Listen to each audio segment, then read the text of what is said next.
jumlah batang rokok di sini 4 ini itu berarti sudah melekat, maksudnya begini pada predikatnya itu. Ya, maksudnya gini. Maksudnya predikatnya ini Ya, rokok ini memiliki berat berapa? Enggak, katanya sih orang kalau udah belajar filsafat itu keren banget gitu.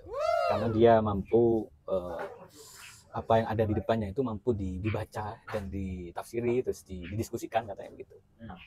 Misalnya begini, kalau saya misalnya menguji sampean apa yang ada di depan ini, kayak rokok ini misalnya, itu bagaimana orang filosof melihat rokok itu? Ya, filsafat itu kan sebetulnya adalah seni bertanya sebetulnya.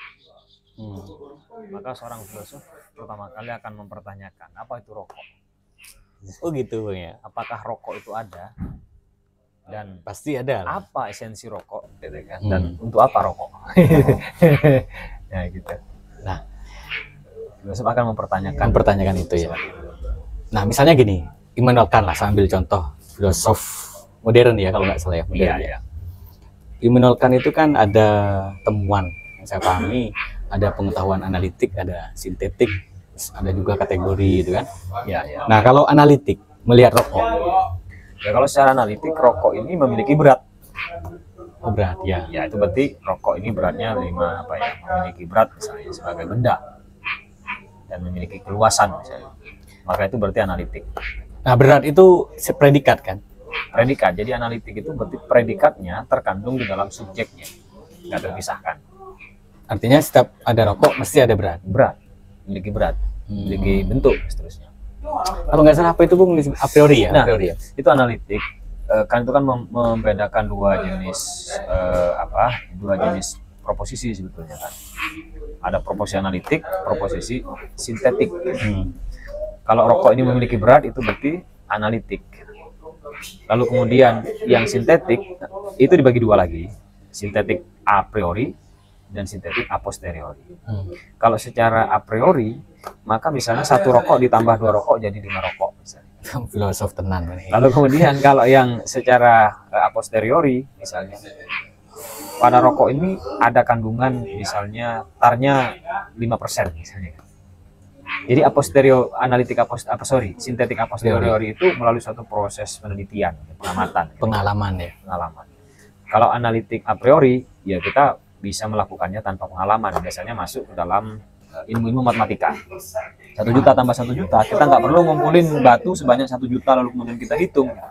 Oh, ya 1 juta tambah 1 juta ya sudah jadi 2 juta. Misalnya gini, ini kan kuantitas isi rokok ya.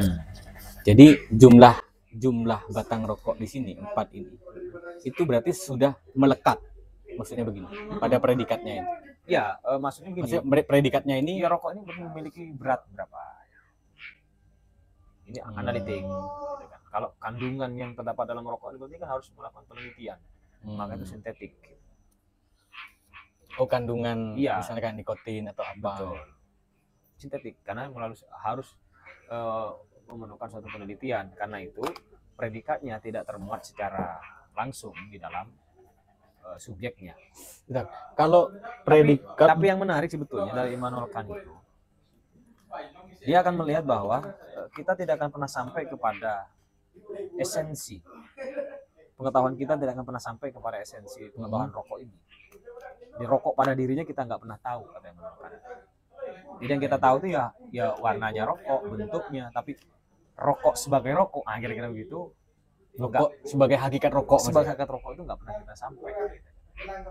Sebentar, itu disebut sebelum ke sana. Das Ding an sich atau the thing in itself. Nah, dia menyebutnya begitu. Sekalian nih ngopi biar saya belajar. Nah, gini, sintetik a priori mungkinkah ada pengetahuan baru kalau memang pada sintetik a priori itu sudah melekat? Ya, sintetik a priori itu misalnya begini, setiap sebab atau setiap akibat memiliki sebab. Itu otomatis kan? Otomatis, tanpa kita harus melakukan uji coba atau sebagian itu lebih kecil daripada keseluruhan. Ini masuk sintetik karena kata sebagian itu tidak otomatis menjadi kesatuan dengan keseluruhan. Jadi sebagian itu adalah predikat baru kira-kira. Tapi predikat itu bisa kita ketahui tanpa harus membuktikan secara langsung. Nah, sementara yang a posteriori, ya kayak tadi contoh misalnya ada air ya. Air itu misalnya terdiri dari H2O. Untuk mengetahui itu kan kita harus menguji itu air. Itu yang a Itu yang a posteriori. posteriori. Nah, terus yang tadi yang dibahas soal ini, soal pengetahuan baru berarti Nah, ada pada a posteriori itu. a posteriori. Itu sains kalau hari ini. Bahkan sains kan melakukan penelitian, riset, temuan baru, itu sains. Ini melalui sains. Nah, kalau analitik dan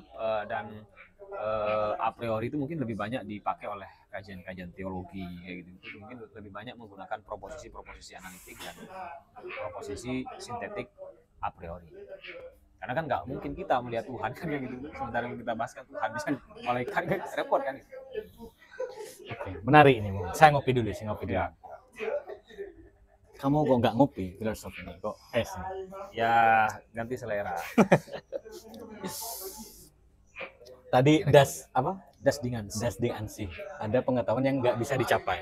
pengetahuan pada dirinya bahasanya. Itu Tadi masuk kok berarti yang a priori tadi itu ya? Stakeholder, bukan? itu nggak masuk dalam kategori itu. Jadi pembagian tadi itu analitik, sintetik itu pembagian Immanuel Kant setelah dia melakukan pemeriksaan terhadap berbagai pengetahuan. Jadi kalau para filosof sebelumnya itu kan sudah merumuskan pengetahuan ini itu macam-macam, Hume misal sebelumnya. macam-macam lah. Terus kata Immanuel Kant, mereka itu merumuskan banyak pengetahuan dengan alat apa mereka itu? Jangan-jangan alat yang mereka gunakan untuk merumuskan pengetahuan itu nggak sahih. Gimana itu? Coba diperiksa dulu tuh pengetahuannya. Setelah diperiksa itu pengetahuan itu, maka lahirlah berbagai putusan yang diklasifikasi oleh Immanuel Kant itu. Begitu. Nah, pengetahuan yang nggak bisa dicapai. Nah, tapi Kan ada ngasih contoh nggak pengetahuan yang nggak bisa dicapai? ya apapun yang berbicara yang ingin kita capai hakikat dari sesuatu itu ya nggak bisa kita sampai. Misalnya gelas nih. Hakikat gelasnya apa? Yang gelas ya ini, Bung. Pada dirinya kita lihat, yang kita amati, yang kita pikirkan pastilah Kualitas, bentuknya, kuantitas, warnanya, ya kan, ukurannya, tingginya, lebarnya, apa ya, luasnya, volumenya. Tapi itu kan bukanlah gelas sebagai gelas. Nah, itu saya nggak paham. Kira-kira Gelas sebagai gelas yang murni itu kayak gimana nggak ya? bisa. Kita nggak bukan pernah sampai ke sana. Nah, setelah itu ada nggak yang menjawab? Nah, Hegel misalnya. Nah, Hegel itu salah satunya mengkritik itu sebetulnya. Kata Hegel ya bisa diketahui itu kan kira-kira. Caranya bagaimana? Ya caranya kita harus mengurut dari awal nih bagaimana proses pembuatan gelas dari awal. Bahan yang dipakai gimana, proses pembuatannya gimana, tujuannya untuk apa. Lalu itu dikumpulkan semua menjadi suatu, itulah yang disebut hakikat gelas itu. Cuma hakikat itu tidak ada pada gelasnya, Katanya Hegel. adanya di pikiran. Makanya dia disebut sebagai idealisme itu. Iya. Karena kan nggak mungkin ke semua dari awal tadi itu dikumpul jadi satu kayak gini kan nggak mungkin jadi gelas nanti jadinya. Tapi kan untuk membuat satu gelas prosesnya kan panjang tuh. Oh ya, dari Nah kalau dikumpulin semua bahan-bahannya. kalau dikumpulin semua maka itu menjadi hakikat dari gelas. Oh, itu katanya Hegel. Katanya Hegel. Nah, kira-kira setelah Hegel